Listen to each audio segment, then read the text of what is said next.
कबीरवाला से नुमाइंदा खुसूसी मलिक मोहम्मद इरशाद की रिपोर्ट के मुताबिक असिस्टेंट कमिश्नर कबीरवाला राना आमिर लियाकत ने मुख्तलिफ पेट्रोल पंप्स का अचानक दौरा करते हुए सख्त कार्रवाइयों का आगाज कर दिया। इस दौरान फ्यूल स्टॉक, पैमाइश के निज़ाम, स्केल और सरकारी नरखों पर अमल दरामद का तफसीली मुआयना किया गया, जबकि मौका पर मौजूद रिकॉर्ड की भी बारीक बेनी से जांच पड़ताल की गई। चेकिंग के दौरान जीनत पेट्रोल पंप 12 GH और नासिर फिलिंग स्टेशन कोट इस्लाम पर पैमाइश में वाज़ेह कमियों सार्फिन को कम फ्यूल फराहम करने की संगीन खिलाफ वर्जियाँ सामने आई, जिस पर फौरी एक्शन लेते हुए भारी जुर्माने आयद किए गए और जिम्मेदारान को आखिरी वार्निंग जारी कर दी गई। असिस्टेंट कमिश्नर राना आमिर लियाकत ने दो टोक अंदाज में खबरदार किया कि किसी भी पेट्रोल पंप को आवाम का इस्तेहसाल करने की हरगिज इजाजत नहीं दी जाएगी। उन्होंने वाज़ेह किया कि तमाम मालिकान पेट्रोल कवायद और ज़वाबित पर मुकम्मल अमल दरामद यकीनी बनाए, सरकारी नरखों के मुताबिक मायारी और पूरी मिकदार में फ्यूल फराहम करें। बसूरत दीगर न सिर्फ भारी जुर्माने बल्कि पेट्रोल पंप्स को सील करने समेत सख्त कानूनी कार्रवाई भी अमल में लाई जाएगी। उन्होंने मजीद कहा कि जिला इंतजामिया अवामी हकूक के तहफ़्फ़ुज़ के लिए मुतहरिक है और किसी भी किस्म की बददियानती या धोखाधड़ी बर्दाश्त नहीं की जाएगी। अचानक दौरों का सिलसिला जारी रहेगा ताकि कानून की अमलदारी हर सूरत यकीनी बनाई जा सके।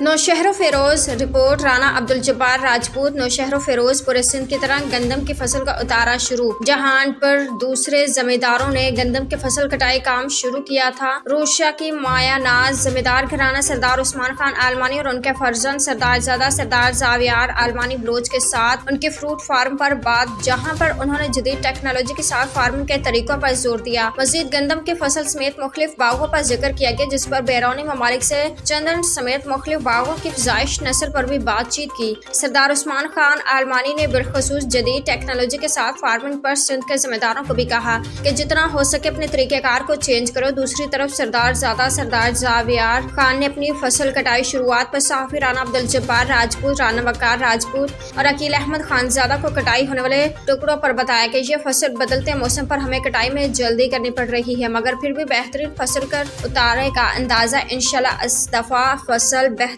होगी।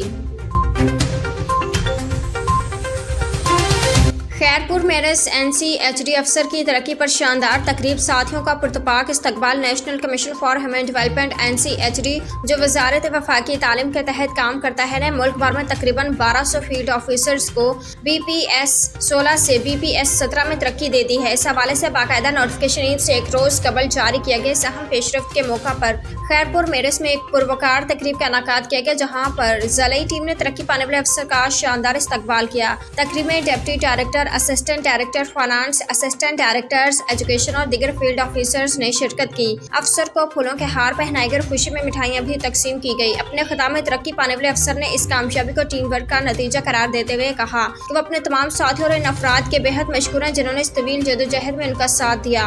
उन्होंने बिलखसूस डायरेक्टर जनरल का शुक्रिया अदा किया, जिनकी रहनुमाई और ताबन हमेशा उनके लिए हौसला अफजा रहा।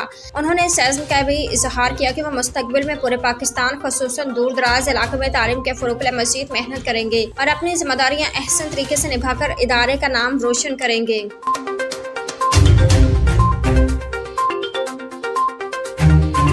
खबर शामिल करते हैं दीपालपुर से। आसिफ अली चौहान की रिपोर्ट के मुताबिक दीपालपुर नकबजन गैंग गिरफ्तार, पुलिस का समाज दुश्मन अनासिर के खिलाफ क्रैकडाउन। दीपालपुर और हुजरा शामुकीम से 2 नकबजन गैंग्स का खात्मा। दीपालपुर सिटी पुलिस ने मुजम्मल, अलीशान, सनाउल्लाह मुल्ज़मान गिरफ्तार कर लिए। हुजरा शामुकीम से अलदिता और इंतजार नामी मुल्ज़मान गिरफ्तार। मुल्ज़मान से 32 लाख रुपए मालियत का माल मसरूक़ का बरामद। हुजरा शामुकीम से गिरफ्तार मुल्ज़मान से 5 लाख रुपए नकदी, भैंस, 3 बकरियां और 2 मोबाइल फोन्स बरामद। सिटी दीपालपुर ने मुल्ज़मान से 18 लाख रुपए मालियत का माल मसरूक़ का बरामद। मुल्ज़मान ने नकबजनी के 27 वारदातों का इंकशाफ किया, मज़ीद तफ्तीश जारी। जुराइम पेशा अनासिर के खिलाफ बिला इम्तियाज कार्रवाइयाँ जारी रहेंगी। ASP वाहिद बख्श।